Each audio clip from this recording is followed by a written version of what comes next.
যে ঘটনা মাহফুজ ভাইয়ের সঙ্গে ঘটল তাতে মন ভেঙে গেছে আসিফ মাহমুদ।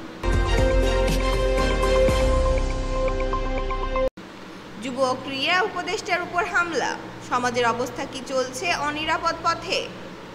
তথ্য উপদেষ্টা মাহফুজ আলমের ওপর বোতল নিক্ষেপে হতাশা প্রকাশ করলেন উপদেষ্টা আসিফ মাহমুদ। গত বুধবার দিবাগত রাতে তথ্য উপদেষ্টা মাহফুজ আলমের ওপর একটি বোতল ছুঁড়ে মারার ঘটনা ঘটে, যা দেশের বিভিন্ন মহলে চাঞ্চল্যের সৃষ্টি করেছে।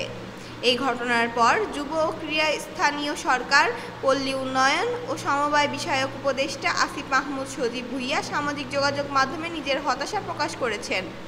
নিজের ভেরিফাইড ফেসবুক পেজে দেওয়া এক পোস্টে আসিফ মাহমুদ লেখেন, সরকারে আমাদের নিজস্ব দায়িত্ব আছে। আমরা শুধু মন্ত্রণালয়ের দৈনন্দিন কাজকর্মে সীমাবদ্ধ নয়, অতিরিক্ত অনেক দায়িত্ব পালন করি। এই দায়িত্ব পালন করতে গিয়ে মাঝে মাঝে বিভিন্ন চাপ ও অপ্রত্যাশিত ঘটনার মুখোমুখি হতে হয়। তিনি আরও বলেন, যদিও আমার মন্ত্রণালয়ের অফিসিয়াল কাজের বাইরেও আমি সবসময় শিক্ষার্থীদের যে কোনো সমস্যা ও সমাজ আন্দোলনের সঙ্গে সংহতি বজায় রেখে তাদের যৌক্তিক দাবিগুলো বাস্তবায়নের চেষ্টা করে যাই।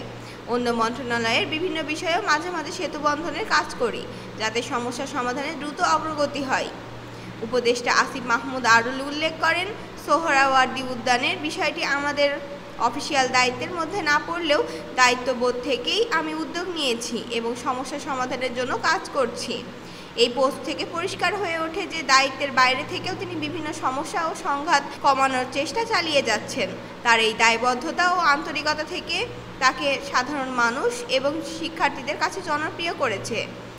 তবে এই ধরনের সহিংস ঘটনা ঘটার পর প্রশ্ন ওঠে, এসব কর্মকাণ্ড শিক্ষার্থীদের মূল দাবির জন্য কতটা সহায়ক হবে? সহিংসতা কি আন্দোলনকে শক্তিশালী করবে, নাকি তা বিভক্তি ও হতাশা বাড়াবে? এই প্রশ্ন এখন আলোচনার কেন্দ্রবিন্দুতে রয়েছে। দেশের রাজনৈতিক এবং শিক্ষা ব্যবস্থা সহায়ক না হলে এমন ধরনের সংঘাত ও অশান্তির পুনরাবৃত্তি রোধ করা কঠিন হয়ে পড়বে। তাই বিষয়টি নিয়ে সরকার ও সংশ্লিষ্ট কর্তৃপক্ষের দায়িত্বশীল পদক্ষেপ এবং জনসাধারণের সহনশীল মনোভাব জরুরি। শেষমেশ শান্তিপূর্ণ ও যৌক্তিক আলোচনার মাধ্যমে শিক্ষার্থীদের অধিকার রক্ষা ও দেশের উন্নয়নের সঠিক পথ খুঁজে বের করা সম্ভব। সরকারি দায়িত্ব পালনের সহিংসতা, এটা কি কোনো রাজনৈতিক সংকেত? আপনার দৃষ্টিভঙ্গি ও মতামত আমাদের নিচের কমেন্টে জানাবেন। ধন্যবাদ।